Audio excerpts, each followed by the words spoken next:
teramat mulia Tengku Ismail Ibni Sultan Ibrahim Tengku Mahkota Johor.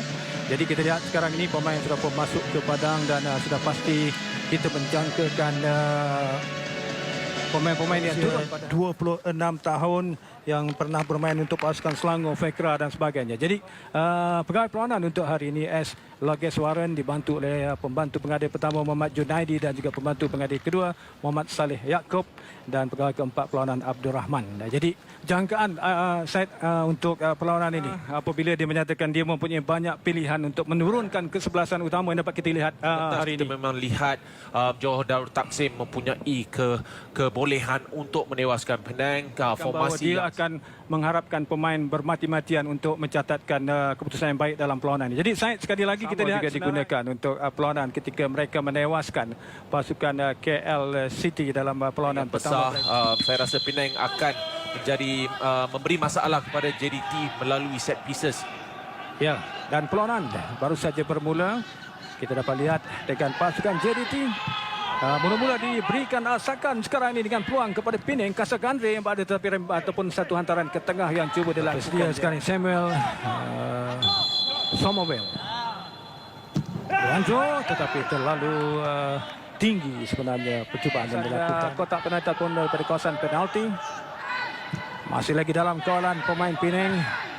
Satu kita katakan gerakan yang berani sekarang ini bagaimana Azmir satu orang ke tengah peluang rembatan kurang kemas tidak tepat. Tetapi seperti saya kata di awal permainan Penang tidak akan mempunyai banyak kawalan bola. So apa yang mereka lakukan apabila mempunyai bola perlu tepat dan di situ Casagrande peluang yang terbaik untuk menunjukkan mereka boleh memberi masalah. Itu perlu lebih baik daripada Casagrande.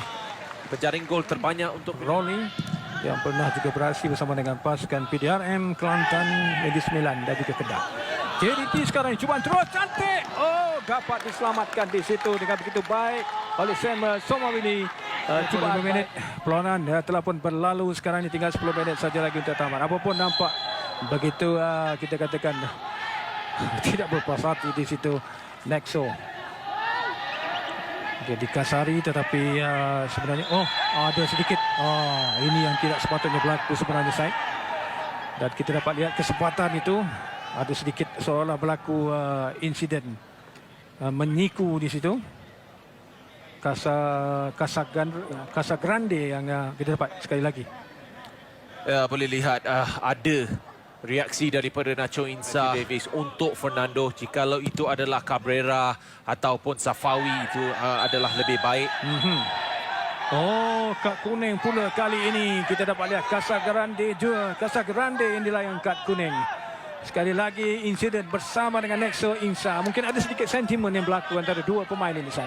Ya, sudah pasti saya boleh lihat reaksi Casagrande kerana dia mengatakan kenapa tidak beri kad kuning kepada Nacho apabila beliau lakukannya terhadap Casagrande. Tetapi kali ini Casagrande diberikan kad kuning. Melalaikan pemain pertahanan pasukan JDT apabila cuba masuk ke dalam dan akhirnya memberikan sepakan percuma ini. Bahaya juga untuk pasukan JDT. Satu hantaran ke tengah talukan yang dilakukan oleh Casagrande. Walaupun dia tinggi lampai tetapi tidak dapat melakukan. Akan meraih 3 mata. Ya. Tahap ketegasan yang tinggi yang mungkin belum lagi ada kepada dua-dua pasukan, tapi nampak Penang lebih fit, lebih cergas. Apapun sekarang ini JDT sudah mula mempamerkan permainan mereka. Antaranya baik, Kevin Ong sekarang ini hantar ke peluang. Oh, terlepas sekali. Sayang sekali Fernando. Penang sekarang ini Rolly, cantik kawalan Rolly. Dia tidak banyak berada di hadapan. Tetapi apakah kedudukan ini? Tidak offside sekarang ini. Casagrande bersorangan satu hantaran ke tengah tetapi sedikit tinggi. Tetapi masih lagi dalam kawalan Penang. Tetapi rembatan yang dilakukan Nacho. Lebih banyak pemain, lebih kurang 9 ataupun 8 ataupun 9 pemain.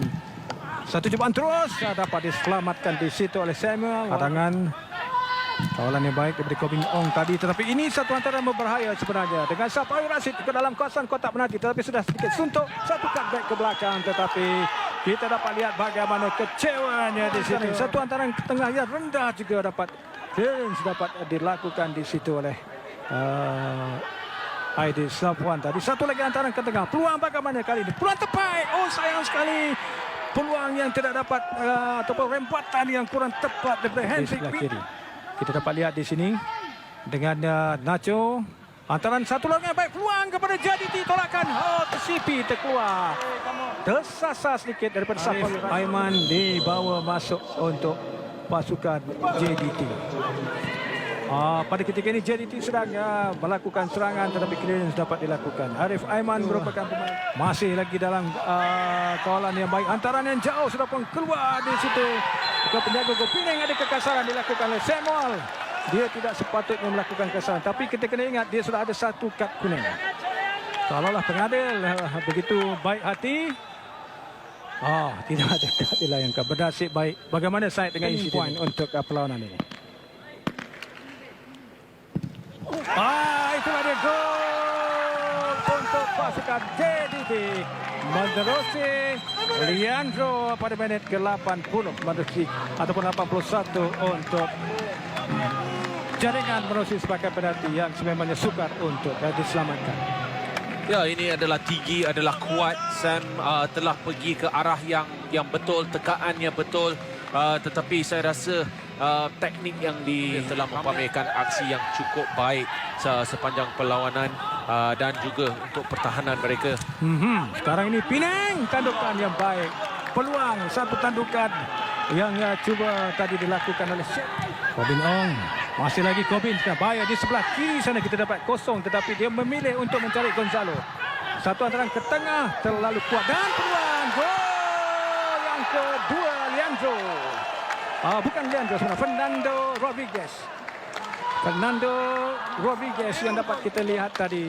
Dia berada di tengah-tengah untuk menonjolkan bola tersebut bagi menghasilkan jaringan yang kedua kepada pasukan JDT. Itulah yang berlaku dalam keadaan yang sedikit kelang kabut tadi. Apapun sekarang ini permainan sudah pun menuju ke whistle penamat. Kita dapat lihat waktu permainan sebenar sudah pun tamat dan whistle penamat perlawanan sudah pun dibunyikan oleh pengadil perlawanan pada malam ini, S. Loges Warren. Sekali lagi kemenangan kepada JDT, kepada Benjamin Mora, walaupun agak sedikit merisau.